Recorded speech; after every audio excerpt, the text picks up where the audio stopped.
Hello बच्चों, मैं जयकेश तिवारी स्वागत करता हूं आप सबका आपके अपने इस पसंदीदार चैनल जयकेश तिवारी गुरुकुल पर।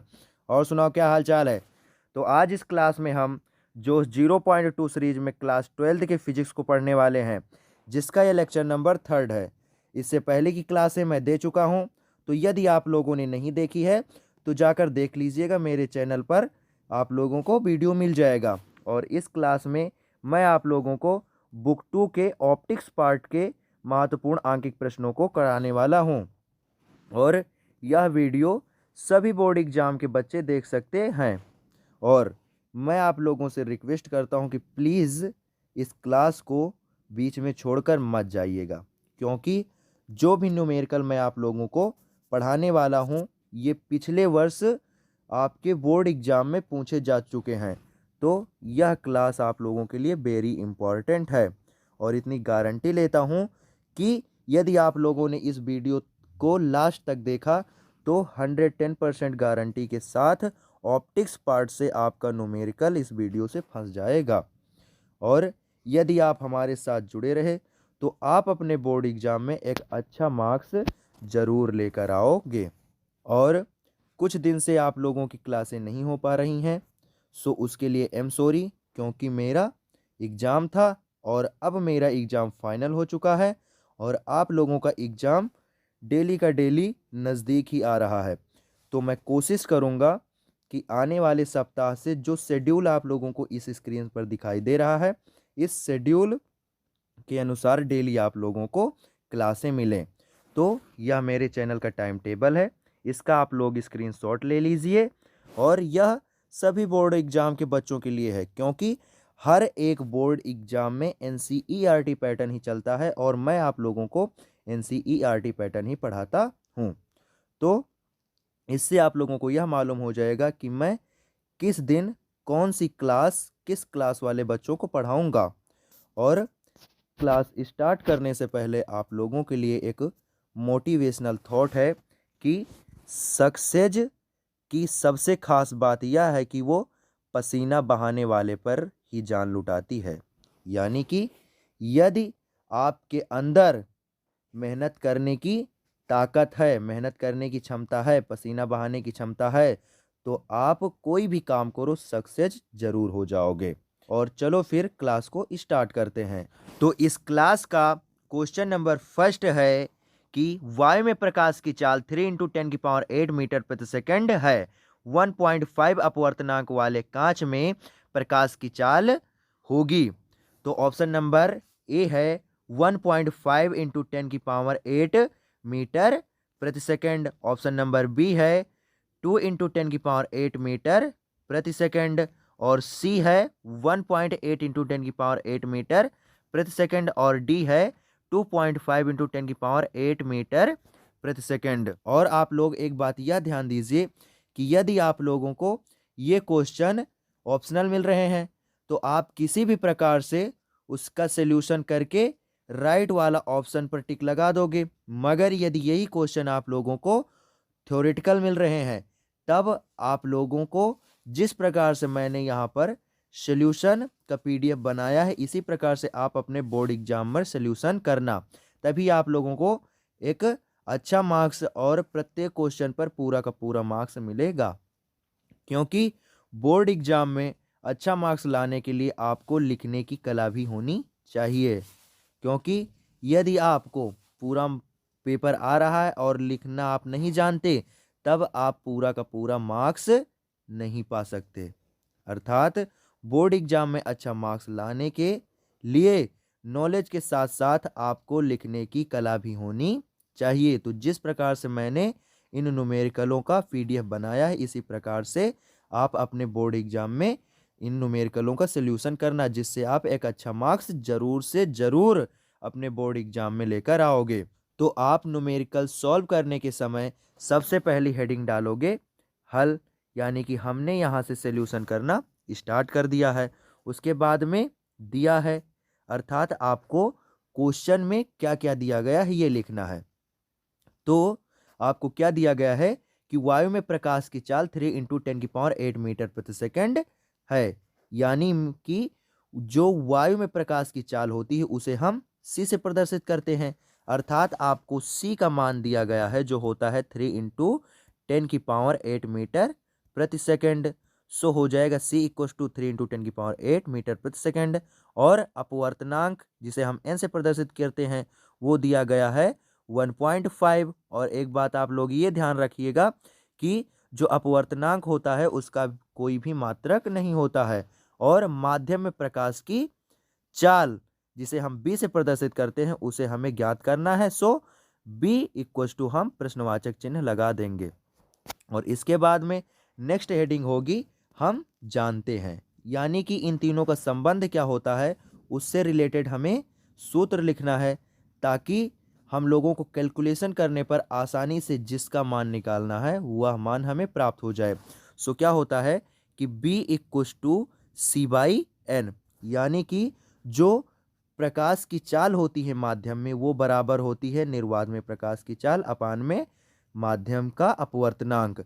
सो C बराबर तुम्हारा है 3 × 10⁸ मीटर प्रति सेकंड और अपवर्तनांक है 1.5। तो C का मान और n का मान जब हम रखेंगे तब हमें जाकर मिल जाएगा 3 × 10⁸ अपान में 1.5। और आप लोग एक बात यह ध्यान रखिएगा कि आप यहाँ पर सॉल्यूशन कर रहे हो तो यहाँ पर आप लोगों को इनका मात्रक रखने की कोई भी आवश्यकता नहीं है।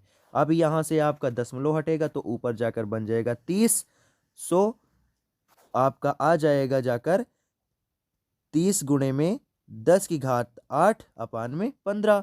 और 15 से जब हम 30 को काटेंगे तब ये 2 बार में कटेगा जाकर और माध्यम में प्रकाश की चाल अर्थात b का मान आपका आ जाएगा 2 × 10⁸ मीटर प्रति सेकंड। और यह आपका राइट आंसर है, यानी कि आपका ऑप्शन नंबर भी राइट है। तो आशा करता हूँ कि आप लोगों को यह क्वेश्चन समझ में आ गया होगा। और चलते हैं हम नेक्स्ट क्वेश्चन पर। तो क्वेश्चन नंबर 2 है, वायु के सापेक्ष जल और कांच का अपवर्तनांक क्रमशः 4/3 व 5/3 है। कांच का जल के सापेक्ष अपवर्तनांक होगा ये हमें ज्ञात करना है। तो आप क्रमशः का मतलब आप पहले समझिए कि क्रमशः का मतलब हुआ क्रम से, यानी कि जो शब्द आपको पहले दिया गया है उसका मान पहले होगा और जो शब्द आपको बाद में दिया गया है उसका मान बाद में होगा। तो हमें यह ज्ञात करना है कि कांच के सापेक्ष जल का अपवर्तनांक क्या होगा। तो ऑप्शन नंबर ए आपका है 4/3, बी है 3/4 और सी है 5/4 और डी आपका है 4/5। तो सबसे पहले आप इसको सॉल्यूशन करने के लिए हेडिंग डालोगे हल। उसके बाद में क्या दिया गया है ये आप लिखोगे। तो आपको दिया गया है वायु के सापेक्ष जल का अपवर्तनांक, और अपवर्तनांक जो होता है उसे हम स्मॉल n से प्रदर्शित करते हैं। मगर यहाँ पर यदि मैं स्मॉल n लेता तो a भी स्मॉल और n भी स्मॉल और w भी स्मॉल, तो तीनों उस स्मॉल ही हो जाते। तो यह देखने पर शायद रॉन्ग लगता है, इसलिए यहाँ पर मैंने अपवर्तनांकों को कैपिटल ले लिया है। मगर आप लोग जब नोट्स बनाना तो उसे स्मॉल ही रखना, जिसके कारण राइट रहेगा। और यह राइट है, रॉन्ग नहीं है। मगर उस स्थिति में क्या होता कि वो देखने में रॉन्ग लगता है, इसलिए हमने यहाँ पर कैपिटल N ले लिया है। तो वायु के सापेक्ष जल का अपवर्तनांक इसे हम प्रदर्शित करेंगे ANW से। अब ANW हम क्यों लिखेंगे? क्योंकि जिसके सापेक्ष हमें अपवर्तनांक निकालना होता है उसे हम n से पहले लिखते हैं और जिसका निकालना होता है उसे हम बाद में लिखने हैं। सो वायु के सापेक्ष जल का अपवर्तनांक निकालना है तो क्या होगा ANW जो हमें दिया गया है 4/3 और ANG यानी कि वायु के सापेक्ष कांच का अपवर्तनांक सो ये दिया गया है 5/3 और हमें ज्ञात करना है जल के सापेक्ष कांच का अपवर्तनांक यानी कि WNG। तो ये हमें निकालना है, तो इसे आप क्या करोगे इक्वल टू करके क्वेश्चन मार्क लगा दोगे। उसके बाद में हेडिंग डालोगे हम जानते हैं। अब यानी कि इनसे रिलेटेड फार्मूला क्या है जिनमें इन तीनों का संबंध दिया गया हो, तो आपका हो जाएगा WNG इक्वल टू ANG अपान में ANW। यानी कि जो आपका जल के सापेक्ष कांच का अपवर्तनांक होता है वो बराबर होता है वायु के सापेक्ष कांच के अपवर्तनांक के अपान में वायु के सापेक्ष जल के अपवर्तनांक के बराबर। अब ये फार्मूला आप याद कैसे रखोगे, तो इसकी एक ट्रिक है कि जो आपको पीछे दिया रहेगा उसे आपको ऊपर लिखना है और जो आपको आगे दिए रहेगा उसे आपको नीचे लिखना है। बस इतना आप लोग याद रखिएगा, बस आप बड़े आसानी से आप इसे याद कर लोगे। चाहे आपको माध्यम अंकों में दे दिया जाए या माध्यम आपको शब्दों में दे दिए जाए, बस ये ध्यान रखना है कि पीछे वाला आपका ऊपर रहेगा और आगे वाला आपका नीचे रहेगा। अब यहाँ पर जो ANG का मान है वो 5/3 है और ANW का मान है वो 4/3 है। तो जब हम यहाँ पर मान रखेंगे इन दोनों का तो हमें जाकर प्राप्त हो जाएगा 5/3 अपान में 4/3। और चूंकि ये क्या है, भिन्न है, तो इसे जब हम सॉल्व करेंगे तो हमारा जो नीचे वाली भिन्न है वो पलट जाएगी और पलटने के बाद में वो गुणे में आ जाएगी। तब हमें जाकर प्राप्त होगा 5/3 इंटू 3/4 और जो संख्या ऊपर है वही संख्या नीचे है। सो सेम संख्या यानी कि 3 से 3 कट जाएगा और हमें जाकर WNG अर्थात जल के सापेक्ष कांच का अपवर्तनांक हमें प्राप्त होगा जाकर 5/4, जो आपका एक राइट आंसर है। सो आपका ऑप्शन नंबर सी राइट है। तो आशा करता हूं कि यह क्वेश्चन भी आप लोगों को समझ में आ गया होगा अच्छे से। और चलते हैं हम नेक्स्ट क्वेश्चन पर। तो क्वेश्चन नंबर 3 आपका है कि 600 नैनोमीटर का एक वर्णी प्रकाश निर्वात में 1.5 अपवर्तनांक वाले माध्यम में प्रवेश करता है। माध्यम में इसकी तरंग दैर्ध्य क्या होगी ये हमें बताना है। तो ऑप्शन नंबर ए है 400 नैनोमीटर, बी है 600 नैनोमीटर और सी है 450 नैनोमीटर और डी है 500 नैनोमीटर। तब आप इसे सॉल्व कैसे करोगे, तो सबसे पहले हेडिंग डालोगे आप हल, उसके बाद में आपको दिया क्या गया है ये आपको लिखना है। सो जो नैनोमीटर होता है ये होता है प्रकाश की तरंग दैर्ध्य का मात्रक, यानी कि आपको जो निर्वात में तरंग दैर्ध्य होता है उसे हम लैम्डा से प्रदर्शित करते हैं। सो वो दिया गया आपको 600 नैनोमीटर, यानी कि लैम्डा बराबर आपका हो जाएगा 600 नैनोमीटर और अपवर्तनांक आपको दिया गया है 1.5 और माध्यम में प्रकाश की तरंग दैर्ध्य क्या होगी ये हमें ज्ञात करना है। सो उसे हम लैम्डा डैश से प्रदर्शित करेंगे और वो हमें ज्ञात करना है, इसलिए हम लैम्डा डैश इक्वल टू प्रश्नवाचक चिन्ह लगा देंगे और फिर नेक्स्ट हेडिंग डालेंगे कि हम जानते हैं, यानी इनका संबंध क्या होता है। So lambda dash equal to होता है लैम्डा बाई एन, यानी कि जो प्रकाश की तरंग दैर्ध्य माध्यम में होती है वो बराबर होती है निर्वात में प्रकाश की तरंग दैर्ध्य अपान में माध्यम का अपवर्तनांक के। और यहाँ पर आपका लैम्डा का मान 600 है और एन का मान आपका 1.5 है। सो जब हम इनका मान रखेंगे तो हमें प्राप्त हो जाएगा 600 अपान में 1.5 और जब दशमलव आपका हटेगा तो ऊपर आपका एक जीरो बढ़ जाएगा। सो हमें प्राप्त होगा जाकर 6000 अपान में 15 और जब हम 15 से 6000 को काटेंगे तब यहाँ से हमें जाकर 400 प्राप्त होगा, यानी कि लैम्डा डैश का मान आपका आ जाएगा 400 नैनोमीटर, जो आपका राइट आंसर है। यानी कि जो वो प्रकाश है उसकी माध्यम में तरंग दैर्ध्य जाकर हो जाएगी 400 नैनोमीटर। सो आपका ऑप्शन नंबर ए राइट है। तो आशा करता हूँ कि यह क्वेश्चन भी आप लोगों को समझ में आ गया होगा और हम चलते हैं नेक्स्ट क्वेश्चन पर। क्वेश्चन नंबर 4 है कि निर्वात में किसी प्रकाश की तरंग दैर्ध्य 6400 एंगस्ट्रॉम है। यदि जल का अपवर्तनांक 4/3 है तो इसमें उसकी तरंग दैर्ध्य क्या होगी ये हमें बताना है। तो ऑप्शन नंबर ए है 4800 एंगस्ट्रॉम, ऑप्शन नंबर बी है 6000 एंगस्ट्रॉम और ऑप्शन नंबर सी है 5800 एंगस्ट्रॉम और ऑप्शन नंबर डी है 5000 एंगस्ट्रॉम। तो सबसे पहले आप हेडिंग डालोगे हल्की, उसके बाद में आपको दिया क्या गया है ये हेडिंग रहेगी। सो तरंग दैर्ध्य को लैम्डा से प्रदर्शित करते हैं और जिसका मान है 6400 एंगस्ट्रॉम, सो आ जाएगा लैम्डा इक्व टू 6400 एंगस्ट्रॉम। और अपवर्तनांक को n से प्रदर्शित किया जाता है जो है 4/3, सो n इक्व टू 4/3। और हमें जल में प्रकाश की तरंग दैर्ध्य ज्ञात करना है। सो तरंग दैर्ध्य को लैम्डा से प्रदर्शित करते हैं और ज्ञात करना है जल में, इसलिए आ जाएगा लैम्डा डब्लू, क्योंकि जल होता है वाटर। सो लैम्डा डब्ल्यू ये हमें ज्ञात करना है। सो इक्वल टू करके हम प्रश्नवाचक चिन्ह यहाँ पर लगा देंगे और फिर हम हेडिंग डालेंगे कि हम जानते हैं। तो यानी कि इनके मध्य का संबंध क्या होता है। तो इससे पहले अभी आप लोगों ने देखा कि जो लेमडा डैश होता है वो बराबर होता है लेमडा बाई एन के, और यहाँ पर डैश के स्थान पर आपका क्या है लेमडा डब्लू है। वहाँ पर माध्यम दिया गया था और यहाँ पर माध्यम का नाम आपको बता दिया गया है। सो आपका फार्मूला वही पुराना हो जाएगा, केवल लेमडा डैश के स्थान पर आपको कहा जाएगा लेमडा डब्लू।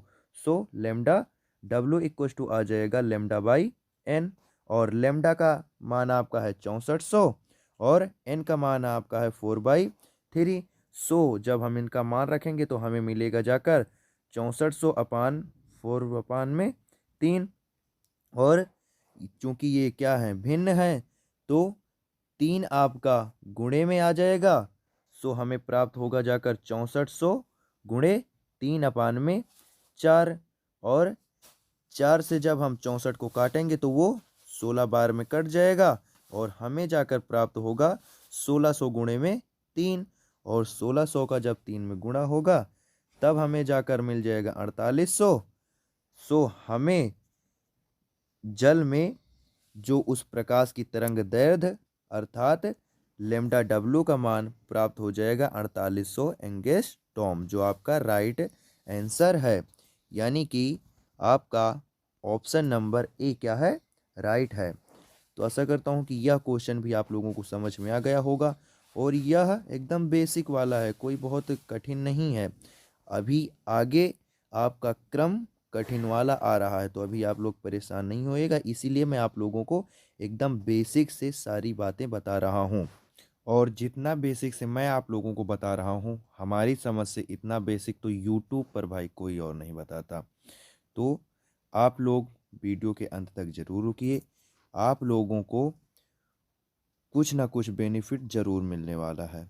और इतनी मैं गारंटी लेता हूँ कि इस क्लास से आपके बोर्ड एग्जाम में ज़रूर से ज़रूर क्वेश्चन फंसने वाले हैं। और इतना बेसिक से मैं समझा रहा हूँ अपने हिसाब से कि चाहे वो एवरेज बच्चा हो या इंटेलिजेंट बच्चा हो या नॉर्मली बच्चा हो, वो ज़रूर से ज़रूर समझ जाएगा। तो वीडियो के अंत तक ज़रूर रुकिए और आपको फ़ायदा ज़रूर होने वाला है। तो हम चलते हैं नेक्स्ट क्वेश्चन पर। और क्वेश्चन नंबर 5 आपका है कि यदि किसी माध्यम से निर्वात में संपूर्ण आंतरिक परावर्तन के लिए क्रांति कोण 30 अंश है तो माध्यम में प्रकाश का वेग क्या होगा, ये हमें बताना है। तो ऑप्शन नंबर ए है 2 × 10⁸ मीटर प्रति सेकंड, या 1.5 × 10⁸ मीटर प्रति सेकंड, या 3 × 10⁸ मीटर प्रति सेकंड, या 4.5 × 10⁸ मीटर प्रति सेकंड।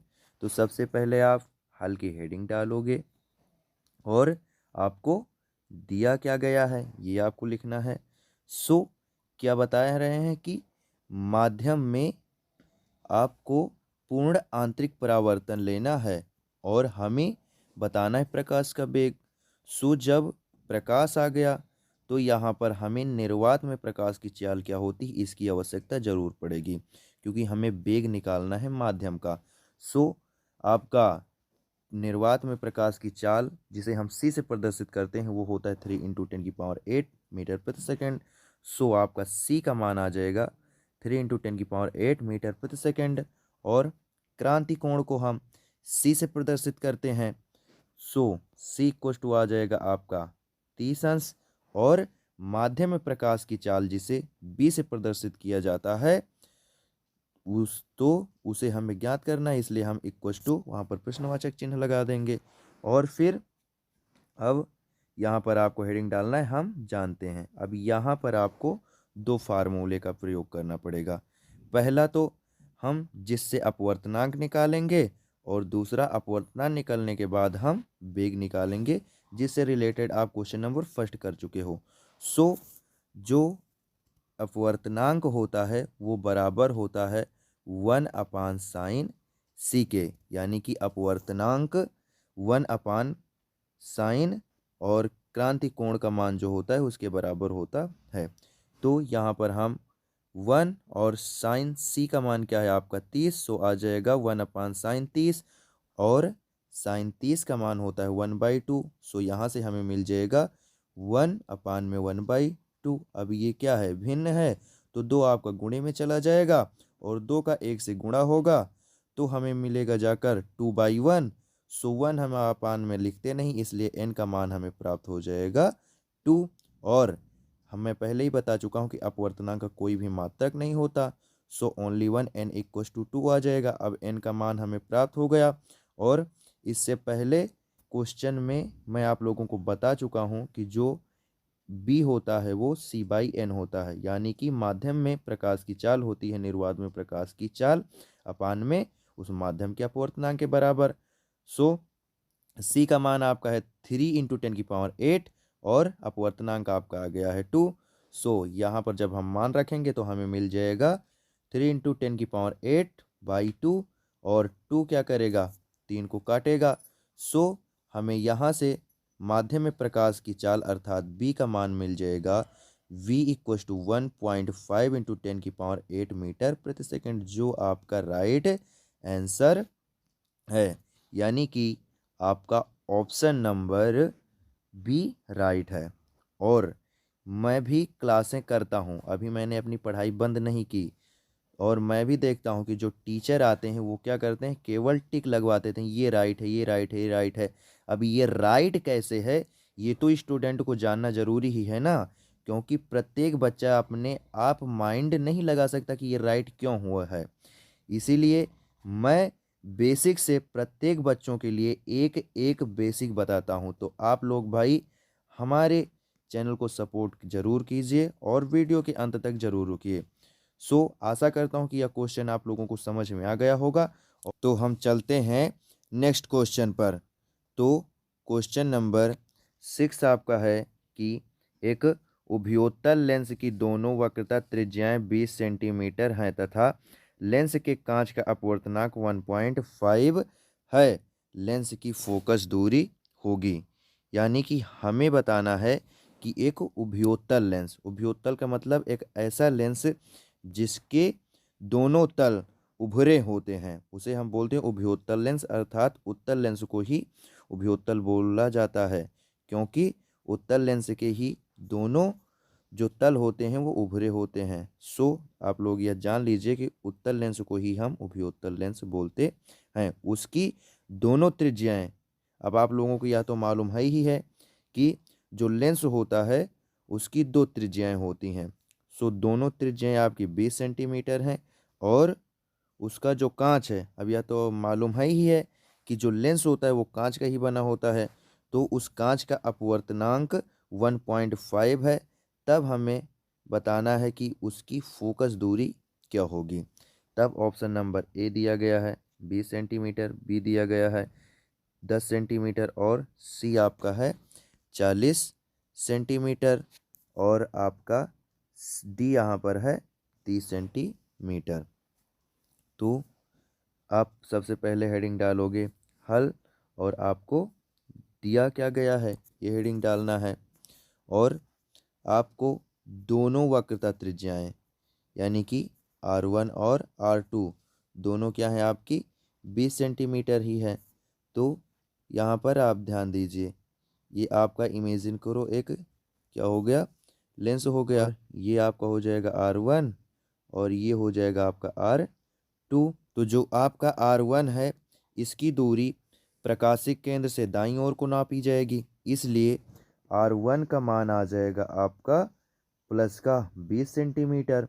और जो R2 है इसकी प्रकाशिक केंद्र से बाईं ओर को दूरी मापी जाएगी, सो इसका मान आ जाएगा माइनस के 20 सेंटीमीटर। क्योंकि यह आप लोगों ने पढ़ रखा होगा लेंस की चिन्ह परिपाटी में कि जो आपका प्रकाशिक केंद्र से बाईं ओर की दूरियां होती हैं वो होती हैं ऋणात्मक, और दाईं ओर की जो दूरियां होती हैं वो होती हैं धनात्मक। सो R1 आपकी दाईं ओर को मापी जाएगी और R2 आपकी बाईं ओर को मापी जाएगी, इसीलिए R1 आपका धनात्मक होगा और R2 आपका ऋणात्मक होगा। और आपका अपवर्तनांक यानी कि n आपको दिया गया है 1.5 सेंटीमीटर, और हमें फोकस दूरी अर्थात f ज्ञात करना है। तो आप हेडिंग डालोगे हम जानते हैं, यानी कि इन सब का संबंध क्या होता है। तो आपने पढ़ा होगा लेंस मेकर का सूत्र जो होता है 1/f equals to bracket n-1 bracket 1/r1 minus 1/r2। ये होता है आपका लेंस मेकर का सूत्र। अब यहाँ पर n का मान आपको मालूम है और दोनों त्रिज्याओं का मान आपको मालूम है, तब आप जब इन सब का मान रखोगे तो आपको प्राप्त हो जाएगा 1.5 माइनस 1 फर्स्ट ब्रैकेट और सेकंड ब्रैकेट 1/20 प्लस 1/20। और यहाँ से जब 1.5 में से अब जब आप 1 माइनस करोगे तो आपको मिलेगा जाकर 0.5, और 1/20 और प्लस में 1/20 ये दोनों क्या है आपकी भिन्न है। सो जब आपका हर भिन्न में बराबर होता है तब हम क्या करते हैं उन्हें जोड़ लेते हैं। तो यहाँ पर क्या है दोनों भिन्नों का हर बराबर है, यानी दोनों में 20-20 है, तो ये आ जाएगा 1 + 1/20। सो 1 ऐड होकर बन जाएगा 2, यानी कि 2/20, और 2 से जब 20 कटेगा तो आ जाएगा हमारा 1/10, और 1 का जब 0.5 में गुणा होगा तो हमें जाकर मिल जाएगा 0.5/10। अब यहाँ ये है आपका 1/f का मान, सो यहाँ से हमें मिल जाएगा f का मान 10/0.5, और जब हम दशमलव हटाएंगे तब हमें जाकर एक जीरो ऊपर और बढ़ जाएगा, तब प्राप्त होगा जाकर 100/5, और 5 से जब हम 100 को काटेंगे तब हमें जाकर f अर्थात फोकस दूरी का मान मिल जाएगा 20 सेंटीमीटर, जो कि आपका राइट आंसर है। यानी कि ये जो लेंस है इसकी फोकस दूरी आपकी 20 सेंटीमीटर हो जाएगी। सो ऑप्शन नंबर ए आपका राइट हो जाएगा। तो आशा करता हूँ कि यह क्वेश्चन भी आप लोगों को समझ में आ गया होगा, और चलते हैं हम नेक्स्ट क्वेश्चन पर। तो क्वेश्चन नंबर 7 है कि एक संपर्क में रखे दो पतले लेंसों की फोकस दूरी 25 सेंटीमीटर तथा 40 सेंटीमीटर है, इनकी संयोजन क्षमता होगी, ये हमें बताना है। सो ऑप्शन नंबर आपका है ए 2 डायोप्टर, बी आपका है 3 डायोप्टर, सी आपका है 1.5 डायोप्टर, और डी आपका है 1 डायोप्टर। तब आप हेडिंग डालोगे हल, और दिया आपको क्या गया है ये आपको बताना है। तब F1 जो पहली दूरी दी गई है वो आपकी F1 होगी, सो क्या है 25 सेंटीमीटर, और जो दूसरी फोकस दूरी है वो होगी आपकी F2 यानी कि माइनस के 40 सेंटीमीटर, और हमें इनकी संयोजन क्षमता अर्थात P का मान ज्ञात करना है। तब हम जानते हैं ये आपको हेडिंग डालनी है, यानी कि इनका संबंध क्या होता है। तो सबसे पहले तो हम यहाँ पर f निकालेंगे, क्योंकि बगैर f के आपको p नहीं मिल पाएगा। सो क्या होता है कि 1/f equals to 1/f1 plus में 1/f2। अब यहाँ पर f1 और f2 हमें दिया गया है, सो जब यहाँ पर हम मान रखेंगे तो हमें क्या प्राप्त होगा 1/25 और माइनस में 1/4 14। अब ये माइनस कैसे आया, क्योंकि यहाँ पर सूत्र में हमें प्लस दिया गया है और मान हमें क्या है माइनस, तो प्लस माइनस का गुणा होगा तो क्या मिल जाएगा हमें माइनस, तो इसलिए हम बीच में क्या लगेगा माइनस।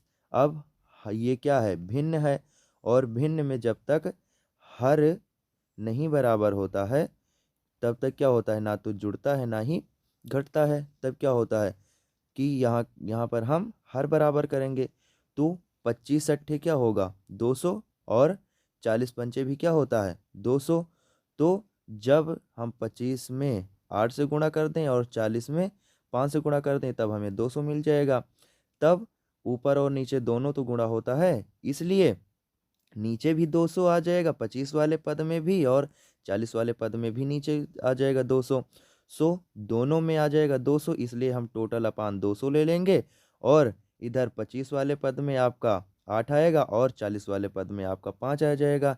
इसलिए हमें प्राप्त होगा जाकर 8 माइनस में 5 और बटे में 200, और यहाँ से 8 में से जब 5 जाएगा तो हमें प्राप्त होगा 3 बटे में 200, और ये आपका क्या है 1/f का मान है। यहाँ से हमें f का मान प्राप्त हो जाएगा 200 बटे में 3, और हमें निकालना क्या था p का मान। p होता है 100/f, ये निकलेगा जाकर आपका सेंटीमीटर में। यदि आपको सेंटीमीटर में मान दिया रहेगा तब आप 100/f लगाओगे, और यदि मीटर में मान दिया गया है तो 1/f लगाओगे। फिर यहाँ पर क्या है 100 और f का मान क्या है आपका 200/3। अब ये क्या है भिन्न है, इसलिए 3 क्या होगा ऊपर चला जाएगा आपका, और 3 का जब 100 से गुणा होगा तो क्या हमें मिलेगा 300, और अपान में आपकी क्या है 200, इसलिए हमें प्राप्त हो जाएगा 300 अपान में 200, और 0 से 0 क्या होंगे कट जाएंगे, और हमें क्या मिलेगा जाकर 3/2। और जब 3 को हम 2 से भाग देंगे तब हमें जाकर प्राप्त होगा 1.5, यानी कि उस जो लेंस की क्षमता है अर्थात P का मान आपका आ जाएगा 1.5 डायोप्टर, जो कि आपका राइट आंसर है। यानी कि आपका जो ऑप्शन नंबर सी है वो क्या है राइट है। तो आशा करता हूँ कि आप लोगों को यह क्वेश्चन भी समझ में आ गया होगा, और हम चलते हैं नेक्स्ट क्वेश्चन पर। तो क्वेश्चन नंबर आपका 8 है कि संपर्क में रखे उत्तल एवं अवतल लेंस की फोकस दूरी क्रमशः 12 सेंटीमीटर तथा 18 सेंटीमीटर है। संयुक्त लेंस की फोकस दूरी क्या होगी ये हमें बताना है।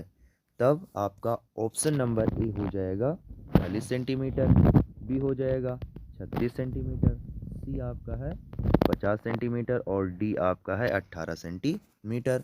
तब प्रत्येक क्वेश्चनों वाला वही प्रोसेस कि आप पहले डालोगे हेडिंग हल, उसके बाद में आपको दिया क्या गया ये लिखना है। तब जो फोकस दूरी पहले है वो हो जाएगी आपकी F1, और क्रमशः का मतलब होता है क्रम से, यानी कि जो शब्द आपको पहले दिया गया है उसका मान पहले आएगा, जो शब्द आपको बाद में दिया गया है उसका मान बाद में आएगा। यानी कि उत्तल लेंस आपको पहले दिया गया है 12 सेंटीमीटर क्या हो जाएगी उत्तल लेंस की हो जाएगी, और उत्तल लेंस की फोकस दूरी होती है आपकी धनात्मक, इसलिए F1 आपका आ जाएगा 12 सेंटीमीटर। और दूसरे पर आपका अवतल लेंस, इसलिए 18 सेंटीमीटर आपका हो जाएगा अवतल लेंस की फोकस दूरी, और अवतल लेंस की फोकस दूरी होती ऋणात्मक, इसलिए F2 का मान आपका आ जाएगा माइनस के 18 सेंटीमीटर। और हमें संयुक्त लेंस अर्थात इनको जब हम जोड़ देंगे तब फोकस दूरी क्या होगी ये हमें ज्ञात करना है, अर्थात f का मान हमें निकालना है। f इक्वल टू हम क्वेश्चन मार्क लगा देंगे, और फिर अब हम हेडिंग डालेंगे हम जानते हैं यानी इनका संबंध क्या होता है। तो अभी हमने पीछे ही आप लोगों को बताया कि जो 1/f होता है वो बराबर होता है 1/f1 प्लस में 1/f2 के। अब यहाँ पर जो आपका F2 का मान है वो क्या है ऋणात्मक है, और F1 का मान क्या है धनात्मक है, और F1 आपका 12 है और F2 क्या है आपका 18 है। तब जब हम यहाँ पर मान रखेंगे तब हमें जाकर प्राप्त हो जाएगा 1/12 और माइनस के 1/18, और यहाँ पर ये सब क्या है भिन्न है। भिन्न वही पुरानी बात कब सॉल्व होगी, जब इसका हर बराबर होगा। तब हम हर बराबर करने के लिए क्या करें कि 12 में 3 से गुणा कर दें और 18 में 2 से गुणा कर दें। तब ऊपर नीचे जब गुणा होगा तो इधर 12 वाले पद में 3 से गुणा होगा तब ये जाकर 36 बनेगा नीचे, और 18 वाले पद में 2 से गुणा होगा तब जाकर ये नीचे 36 बनेगा। सो दोनों में 36 आ जाएगा, इसलिए टोटल अपान 36 ले लेंगे हम नीचे, और ऊपर आ जाएगा तुम्हारा 3 - 2। सो हमें जाकर प्राप्त हो जाएगा 3 - 2/36। और यहाँ से जब 3 में से आपका 2 जाएगा तब हमें जाकर प्राप्त हो जाएगा 1, यानी कि आपका हाँ मिल जाएगा 1/36। अब ये क्या है, आपका 1/f का मान है। सो हमें यहाँ से f का मान प्राप्त हो जाएगा 36 सेंटीमीटर, यानी कि आपका जो संयुक्त लेंस है उसकी फोकस दूरी कितनी है, 36 सेंटीमीटर, जो आपका राइट आंसर है। यानी कि आपका ऑप्शन नंबर जो यहाँ पर बी है वो राइट हो जाएगा। तो आशा करता हूँ कि यह क्वेश्चन भी आप लोगों को समझ में आ गया होगा, और चलते हैं हम नेक्स्ट क्वेश्चन पर। तो क्वेश्चन नंबर 9 आपका है कि दो लेंस जिनकी क्षमता 4 डायोप्टर और -2 डायोप्टर है, तो संपर्क में रखने के पश्चात संयुक्त लेंस की क्षमता क्या होगी, ये हमें बताना है। सो आ जाएगा तुम्हारा 1 डायोप्टर, और दूसरा क्या है बी 2 डायोप्टर, सी क्या है 3 डायोप्टर, और डी आपका क्या है 4 डायोप्टर। तो क्या करोगे आप, पहले हेडिंग डालोगे हल, फिर आपको दिया क्या गया है। सो पहले लेंस की क्षमता क्या है 4 डायोप्टर है, इसलिए इसे हम P1 से प्रदर्शित करेंगे, और दूसरे की क्या है -2 डायोप्टर है तो इसे हम P2 से प्रदर्शित करेंगे, और संयुक्त लेंस की हमें ज्ञात करनी है क्षमता, सो उसे हम P से प्रदर्शित करेंगे, और हमें मालूम करना है इसलिए हम इक्वल टू करके क्वेश्चन मार्क लगा देंगे, और उसके बाद में हम जानते हैं यानी कि इनका संबंध क्या होता है। तब अभी पीछे वाले क्वेश्चन में आप लोगों ने देखा था कि क्या होता है, P बराबर होता है P1 + P2, यानी संयुक्त लेंस की क्षमता बराबर होती है दोनों लेंसों की क्षमता के योगफल के बराबर। सो यहाँ पर आपका P1 क्या है 4 है, और P2 क्या है -2 है।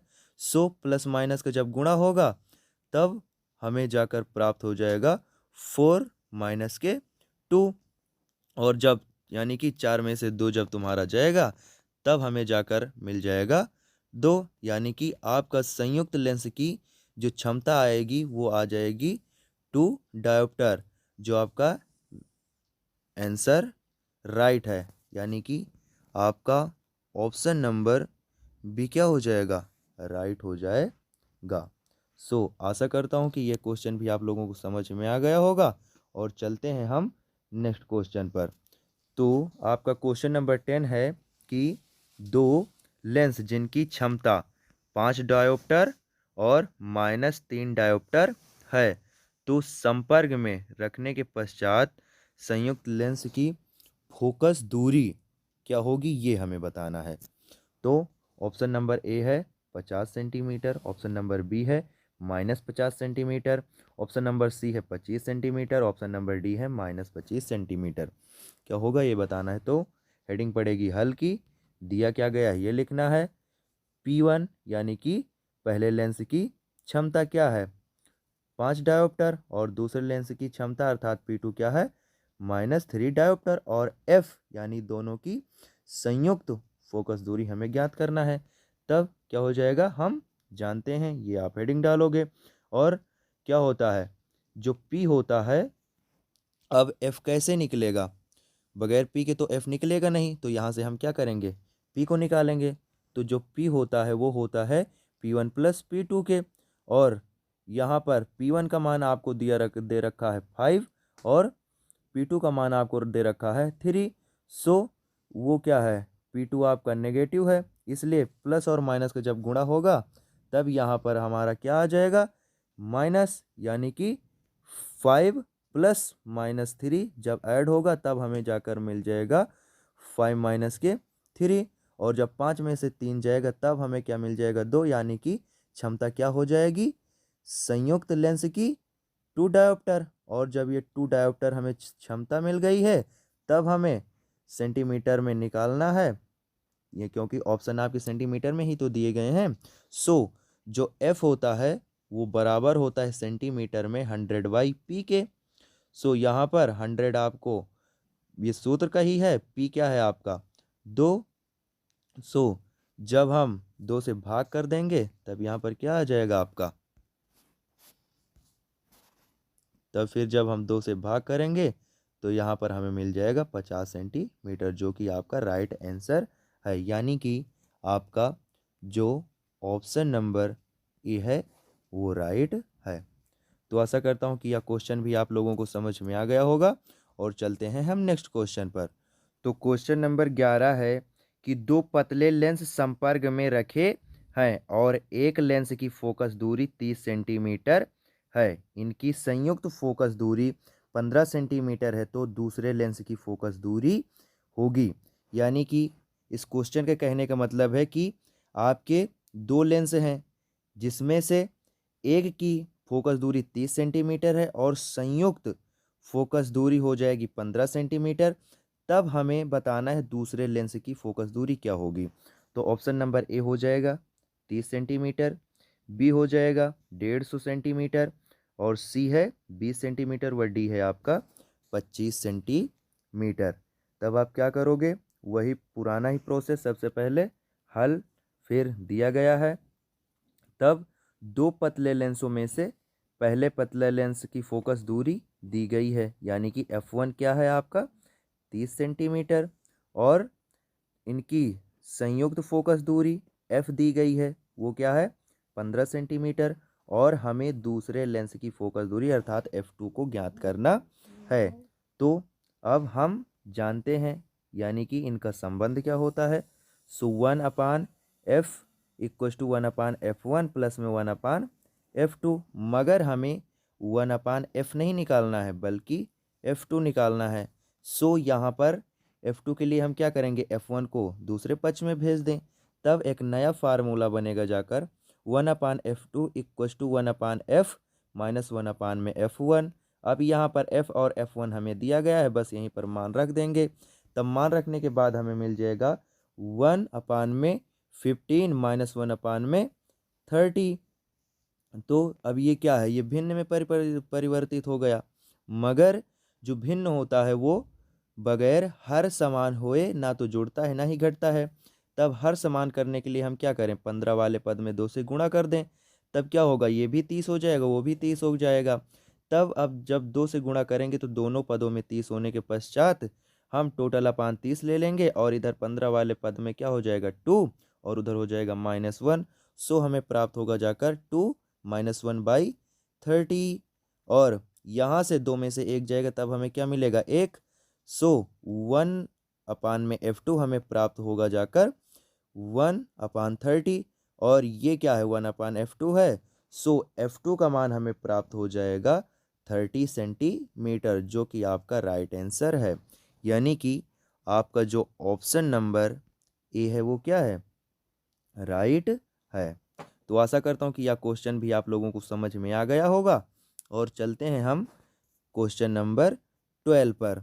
तो क्वेश्चन नंबर 12 है कि 60 अंश प्रिज्म के अपवर्तक पृष्ठ पर जब प्रकाश किरण 50 डिग्री पर आपतित होती है तब किरण अल्पतम विचलित होती है, विचलन कोण होगा। यानी कि इस क्वेश्चन का मतलब है कि एक प्रिज्म दिया गया है जिसका जो अपवर्तक पृष्ठ है वो 60 अंश का है, और उस पर एक किरण 50 डिग्री पर स्थित होती है, तब उस स्थिति पर क्या होता है, उसका कम अल्पतम विचलन होता है। तब हमें बताना कि अल्पतम विचलन कोण क्या है, अर्थात कितना वो विचलित हुई है। तो ऑप्शन नंबर ए है 50 डिग्री, बी क्या है 60 डिग्री, और सी क्या है 40, और डी क्या है 45। तो क्या करोगे, आप डालोगे हेडिंग हल, फिर आपको दिया गया है, तो क्या आपको दिया गया है, आपतित किरण का एंगल अर्थात आपतन कोण जिसे हम आई से प्रदर्शित करते हैं यानी कि 50 डिग्री, और प्रिज्म कोण जिसे हम ए से प्रदर्शित करते हैं यानी कि 60 डिग्री, और अल्पतम विचलन कोण डेल एम हमें ज्ञात करना है, सो उसे इक्वल टू हम क्वेश्चन मार्क लगा देंगे और फिर हम हेडिंग डालेंगे हम जानते हैं, यानी कि इनका संबंध क्या होता है। सो आई इक्वल टू होता है A plus del M by two, ये होता है इनका संबंध। अब यहाँ से क्या होगा, जब हमें आई तो निकालना है नहीं, डेल एम निकालना है, इसलिए डेल एम के लिए हम क्या करेंगे, टू का आई में गुणा करेंगे और ए को दूसरे पक्ष में भेज देंगे, तब हमें डेल एम बराबर प्राप्त हो जाएगा टू आई माइनस ए। अब यहाँ पर आई का मान हमारा क्या है 50 और ए का मान क्या है 60, तब हम जब मान रखेंगे तब हमें क्या प्राप्त होगा 2 इंटू 15 माइनस में 60। तो जब हम मान रखेंगे तब हमें प्राप्त होगा 2 इंटू 50 माइनस में 60 और यहाँ से आ जाएगा हमें प्राप्त होगा 100 माइनस 60। सो हमें अल्पतम विचलन कोण अर्थात डेल एम प्राप्त हो जाएगा 40 डिग्री, जो कि आपका राइट आंसर है। यानी कि आपका जो ऑप्शन नंबर सी है वो राइट है। तो आशा करता हूँ कि यह क्वेश्चन भी आप लोगों को समझ में आ गया होगा। तो हम चलते हैं नेक्स्ट क्वेश्चन पर। तो क्वेश्चन नंबर 13 है कि यदि किसी प्रिज्म का प्रिज्म कोण तथा न्यूनतम विचलन कोण, जिसे हम अल्पतम विचलन कोण बोलते हैं, दोनों बराबर है तो प्रिज्म के पदार्थ का अपवर्तनांक क्या होगा, ये हमें बताना है। यानी कि प्रिज्म कोण और अल्पतम विचलन कोण दोनों बराबर हैं, तब उस प्रिज्म के पदार्थ का अपवर्तनांक क्या होगा, ये हमें बताना है। सो ऑप्शन नंबर ए आपका है 2 साइन ए बाई 2 या 2 कॉस ए बाई 2 या 2 टेन ए बाई 2 या 2 कॉट ए बाई 2, क्या होगा जाकर। तब आप हेडिंग डालोगे हल। उसके बाद में आपको दिया क्या गया है, तो यहाँ पर इन्होंने बताया कि अल्पतम विचलन कोण जो है और जो आपका प्रिज्म कोण है वो दोनों क्या है बराबर है। तो हम इसे लिख सकते हैं डेल एम इक्वल टू ए, और हमें क्या करना है अपवर्तनांक निकालना है, अर्थात इनका मान हमारे निकालना है। तब यहाँ पर हम क्या लिखेंगे कि हम जानते हैं, यानी कि संबंध इनका क्या होता है। So N equal to sine A plus del M by 2 अपान में साइन ए बाई 2, ये होता है इनका संबंध। तब यहाँ पर क्या बताया कि डेल एम और ए दोनों क्या है बराबर है, तब हम ए के स्थान पर तो ए आपका रहेगा ही, और डेल एम के स्थान पर भी हम ए रखे दे रहे हैं, तब हमें जाकर प्राप्त हो जाएगा sine A plus A by 2 sine A by 2, और फिर अब ए क्या होगा ऐड हो जाएगा, तब हमें प्राप्त होगा साइन 2a अपान में 2 अपान में साइन ए बाई 2। अब यहाँ से क्या है ये कोण वाला 2 जो है ये क्या होगा नीचे इस 2 से क्या होगा कट जाएगा, तब हमें जाकर प्राप्त होगा साइन ए अपान में साइन ए बाई 2।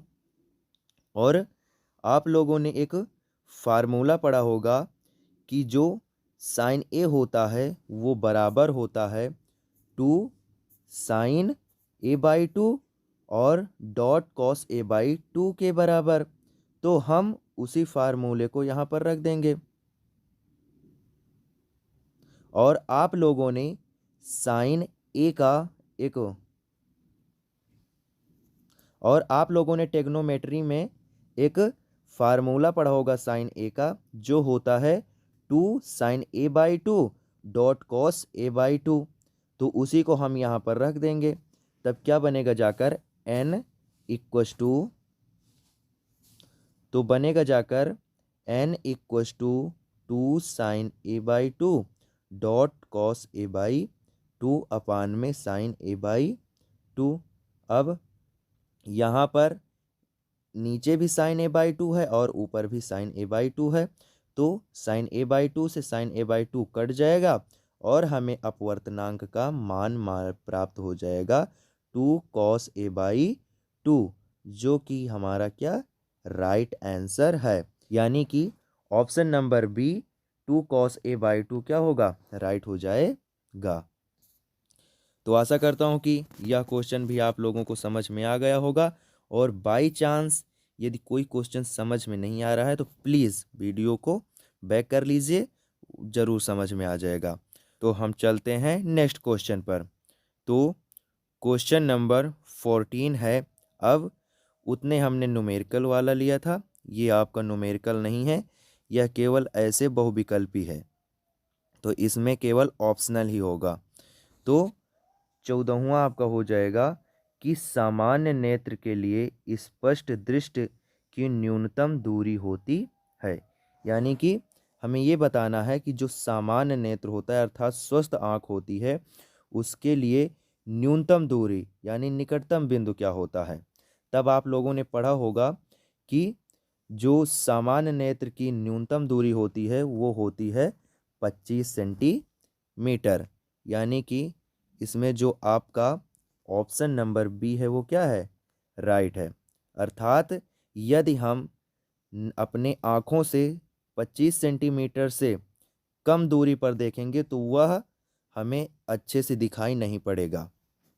तो आशा करता हूँ कि यह क्वेश्चन भी आप लोगों को समझ में आ गया होगा, और चलते हैं हम नेक्स्ट क्वेश्चन पर।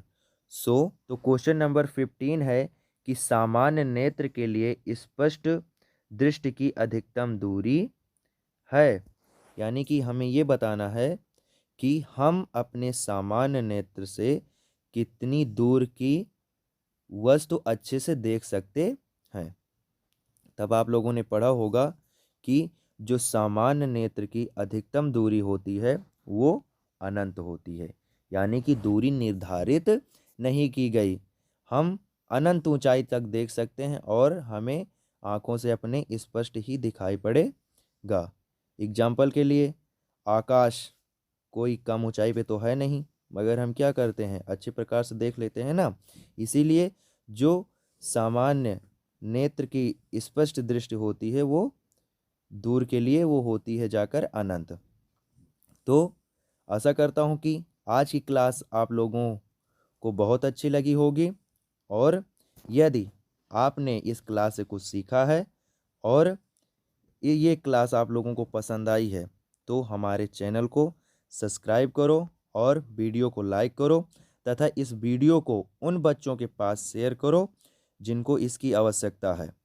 और यदि आप लोगों को इस क्लास की पीडीएफ चाहिए तो हमारे टेलीग्राम चैनल को ज्वाइन कर लीजिए, जो यही यूट्यूब चैनल के ही नाम से है, जयकेश तिवारी गुरुकुल से। वहाँ पर प्रत्येक क्लास की डेली आप लोगों को पीडीएफ मिल जाती है। तो ओके, फिर बाय बाय बच्चों, और अपने हिसाब से मैं अपनी मेहनत कर रहा हूँ और आप लोग भी सपोर्ट कीजिए, और फिर मिलेंगे आप लोगों को आज के ही दिन इसी विषय के एक नई क्लास नए टॉपिक के साथ। ओके, बाय बाय बच्चों।